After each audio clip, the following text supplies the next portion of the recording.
Tungabhadra dam crust ಗೇಟ್ಗಳಿಗೆ chain ಅಳವಡಿಕೆ ಕಾರ್ಯ ಭರದಿಂದ ಸಾಗ್ತಾ ಇದೆ. ತುಂಗಭದ್ರಾ ಡ್ಯಾಮ್ನ 32 ಕ್ರಸ್ಟ್ ಗೇಟ್ಗಳ ಕಾಮಗಾರಿ ಈಗಾಗಲೇ ಪೂರ್ಣಗೊಂಡಿದೆ. ಹಾಗಾಗಿ ಈಗ ಚೈನ್ ಅಳವಡಿಕೆ ಕಾರ್ಯವನ್ನು ನಡೆಸಲಾಗ್ತಾ ಇದೆ. ಮುಂಗಾರು ಬರುವಂತಹ ಪ್ರವೇಶ ಹಿನ್ನೆಲೆ ವೇಗ ಪಡೆದುಕೊಂಡಿದೆ ಈ ಒಂದು ಕಾಮಗಾರಿ. ಒಟ್ಟು 68 ಚೈನ್ಗಳನ್ನು ಗೇಟ್ಗಳಿಗೆ ಅಳವಡಿಕೆ ಮಾಡುವ ಕಾರ್ಯ ನಡೀತಾ ಇದೆ. ಒಂದೊಂದು ಚೈನ್ ಸುಮಾರು 2 ಟನ್ ಅಷ್ಟು ತೂಕ ಹೊಂದಿದೆ. ಹಾಗೆ ಒಂದೊಂದು ಚೈನ್ ಸುಮಾರು 50 ಟನ್ ತೂಕವನ್ನ ಎತ್ತುವ ಸಾಮರ್ಥ್ಯವನ್ನ ಹೊಂದಿದೆ. ಕಳೆದ ತಿಂಗಳು ಡಿಸಿಎಂ ಡಿಕೆ ಶಿವಕುಮಾರ್ ಅವರು ಡ್ಯಾಮ್ಗೆ ಭೇಟಿ ನೀಡಿ ಕಾಮಗಾರಿಯ ಪರಿಶೀಲನೆಯನ್ನ ಮಾಡಿದ್ರು. ಈ ವರ್ಷ ಡ್ಯಾಮ್ ತುಂಬಿದ್ರೆ ಅನ್ನದಾತರಿಗೆ 2 ಬೆಳೆ ಬೆಳೆಸುವ ವಿಶ್ವಾಸ ಕೂಡ ವ್ಯಕ್ತವಾಗ್ತಾ ಇದೆ. ತುಂಗಭದ್ರಾ ಜಲಾಶಯದ ಪ್ರದೇಶದ ರೈತರಿಗೆ ಇದು ಭಾರಿ ಶುಭ ಸುದ್ದಿಯಾಗಲಿದೆ. ಈ ಒಂದು ಡ್ಯಾಮ್ಗೆ ಈ ಹಿಂದೆ ಡಿಕೆ ಶಿವಕುಮಾರ್ ಅವರು ಭೇಟಿ ನೀಡಿ ಕಾಮಗಾರಿಯ ಪರಿಶೀಲನೆಯನ್ನು ಕೂಡ ನಡೆಸಿದ್ರು. ಗೇಟ್ ಅಳವಡಿಕೆ ಕಾರ್ಯ ಪೂರ್ಣಗೊಂಡ ಬಗ್ಗೆ ಅಧಿಕಾರಿಗಳಿಂದ ಮಾಹಿತಿಯನ್ನ ಪಡೆದಿದ್ರು. ಈ ವರ್ಷ ಡ್ಯಾಮ್ ತುಂಬಿದ್ರೆ ಅನ್ನದಾತರಿಗೆ 2 ಬೆಳೆ ಬೆಳೆಯುವಂತಹ ಸಾಧ್ಯತೆ ಇದೆ. ಹಾಗಾಗಿ ಇದೊಂದು ಅವರಿಗೆ ಭಾರಿ ಶುಭ ಸುದ್ದಿಯಾಗಲಿದೆ. ಈಗಾಗಲೇ ಮಲೆನಾಡು ಭಾಗದಲ್ಲಿ ಮಳೆ ಆರಂಭವಾಗಿದೆ. ರಾಜ್ಯಕ್ಕೆ ಮುಂಗಾರು ಪ್ರವೇಶಕ್ಕೆ ಕ್ಷಣಗಣನೆ ಆರಂಭವಾಗಿದೆ.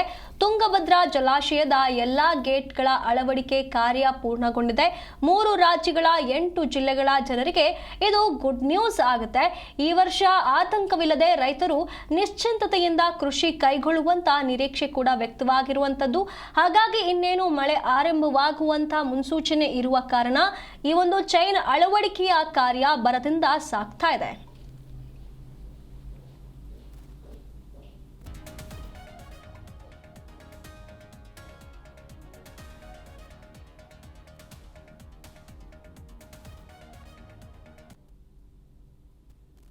ಈ ಕುರಿತು ನಮ್ಮ ಪ್ರತಿನಿಧಿ ಮಂಜುನಾಥ್ ಹಿರೇಮಠ್ ಒಂದು ಪ್ರತ್ಯಕ್ಷ ವರದಿಯನ್ನ ನೀಡಿದ್ದಾರೆ. ನೋಡೋಣ ಬನ್ನಿ. ಕಲ್ಯಾಣ ಕರ್ನಾಟಕದ ಜೀವನಾಡಿಯಾಗಿರುವ ತುಂಗಭದ್ರಾ ಜಲಾಶಯದ 33 ಕ್ರಸ್ಟ್ ಗೇಟ್ಗಳ ಅಳವಡಿಕೆ ಕಾರ್ಯ ಕೂಡ ಪೂರ್ಣವಾಗಿರ್ತಕ್ಕಂಥದ್ದು. ಕಳೆದ 20 ದಿನಗಳ ಕೆಳಗೆ ರಾಜ್ಯ ಸರ್ಕಾರದ ಉಪಮುಖ್ಯಮಂತ್ರಿಗಳು ಆದಂತ ಡಿಕೆ ಶಿವಕುಮಾರ್ ಅವರು ಕೂಡ ಕ್ರಸ್ಟ್ ಗೇಟ್ಗಳು ಪೂರ್ಣವಾದ ಬೆನ್ನಲ್ಲೇ ಸ್ವತಃ ಅವರೇ ಈ ಸ್ಥಳಕ್ಕೆ ಭೇಟಿ ನೀಡಿ ಒಂದು ಪ್ರೆಸ್ ಮೀಟ್ ಅನ್ನ ಕೂಡ ಮಾಡಿದ್ರು. 8 ಜಿಲ್ಲೆ 3 ರಾಜ್ಯಗಳ ಜನರ ಬಹುದಿನಗಳ ಕನಸು ಅಂತಾನೆ ಹೇಳ್ಬೋದು. ಯಾಕಂತ ಹೇಳಿದ್ರೆ 2024ರಂದು ಆಗಸ್ಟ್ 10ನೇ ತಾರೀಕು ಈ ಒಂದು 19ನೇ ಕ್ರಸ್ಟ್ ಗೇಟ್ ಕೂಡ ಭಾರಿ ಪ್ರಮಾಣದ ನೀರಿನ ರಭಸಕ್ಕೆ ಕೊಚ್ಕೊಂಡು ಹೋಗಿತ್ತು. ತದನಂತರದಲ್ಲಿ ಏನು ಜಿ ಕನ್ನಡ ನ್ಯೂಸ್ ಕೂಡ ಈ ಬಗ್ಗೆ ಸತತ ವರದಿಯನ್ನು ಕೂಡ ಪ್ರಸಾರ ಮಾಡಿತ್ತು. ಪ್ರಸಾರ ಆದ ನಂತರ ಆಂಧ್ರ ಸರ್ಕಾರ ಮತ್ತು ಕರ್ನಾಟಕ ಸರ್ಕಾರ ಎರಡೂ ಜಂಟಿಯಾಗಿ ಕೂಡ 33 ಕ್ರಸ್ಟ್ ಗೇಟ್ಗಳನ್ನ ಕೂಡಿಸೋದಕ್ಕೆ ಹರಸಾಹಸವನ್ನು ಕೂಡ ಮಾಡಿದ್ರು. ಅದರಂತೆ ಕಳೆದ 2 ತಿಂಗಳ ಕೆಳಗೆ ಈ ಎಲ್ಲಾ ಕ್ರಸ್ಟ್ ಗೇಟ್ಗಳು ಕೂಡ ಪೂರ್ಣಗೊಂಡಿರ್ತಕ್ಕಂಥದ್ದು.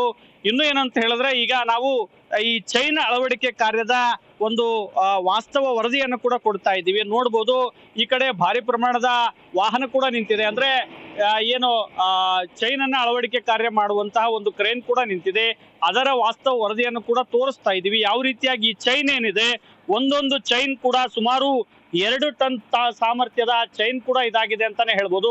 ಈ ಚೈನ್ ಏನಿದೆ ಸುಮಾರು 50 ಟನ್ ತೂಕದ ಸಾಮರ್ಥ್ಯದ ಗೇಟ್ಗಳನ್ನ ಎತ್ತುವಂತ ಸಾಮರ್ಥ್ಯವನ್ನು ಕೂಡ ಹೊಂದಿದೆ ಅಂತಾನೆ ಹೇಳ್ಬೋದು. ನಾವು ತೋರಿಸ್ತಾ ಹೋಗ್ತೀವಿ ಯಾವ ರೀತಿಯಾಗಿ ಚೈನ್ ಅಳವಡಿಕೆ ಕಾರ್ಯ ಕೂಡ ನಡೀತಾ ಇದೆ ಅಂತ ಹೇಳಿ.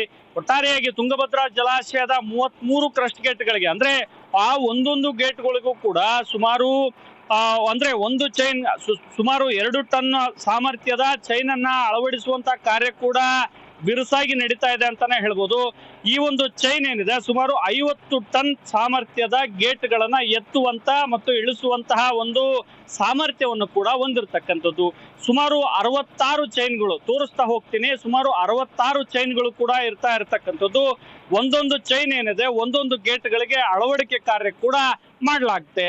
ನೋಡ್ಬೋದು ಅಲ್ಲಿ ಯಾವ ರೀತಿಯಾಗಿ ಎಂಪ್ಲಾಯೀಸ್ ಕೂಡ ಕಾರ್ಯನಿರತರಾಗಿದ್ದಾರೆ. ಆ ಒಂದು ಚೈನ್ಗಳಿಗೆ ಬಣ್ಣ ಬಡಿಯುವಂತ ಕಾರ್ಯದಲ್ಲೂ ಕೂಡ ಮಗ್ನರಾಗಿದ್ದಾರೆ. ಹಾಗಾಗಿ ಒಟ್ಟಾರೆ ನೋಡ್ಬೋದು ಯಾವ ರೀತಿಯಾಗಿ ಈ ಒಂದು ಟಿಬಿ ಡ್ಯಾಮ್ನ ಒಟ್ಟಾರೆ ಚಿತ್ರಣವನ್ನ ತೋರಿಸ್ತಾ ಇದ್ದೀವಿ. ಇನ್ನೇನು ರಾಜ್ಯಕ್ಕೆ ಮುಂಗಾರು ಕೂಡ ಪ್ರವೇಶ ಆಗ್ತಾ ಇದೆ. ಪ್ರವೇಶ ಆದ ನಂತರ ಈ ವರ್ಷ ಡ್ಯಾಮ್ ತುಂಬಿದ್ರೆ ಈ ಭಾಗದ ಜನಗಳ ಮುಖದಲ್ಲಿ ಕೂಡ ಮಂದಹಾಸ ಮೂಡುತ್ತೆ ಅಂತಾನೆ ಹೇಳ್ಬೋದು. ಯಾಕಂತ ಹೇಳಿದ್ರೆ ಈ ಡ್ಯಾಮ್ ತುಂಬಿದ್ರೆ 2 ಬೆಳೆಗಳಿಗೆ ನೀರು ಸಿಗುತ್ತೆ ಅನ್ನುವಂಥದ್ದು ಕೂಡ ರೈತರು ಆಶಾಭಾವನೆಯಲ್ಲಿದ್ದಾರೆ.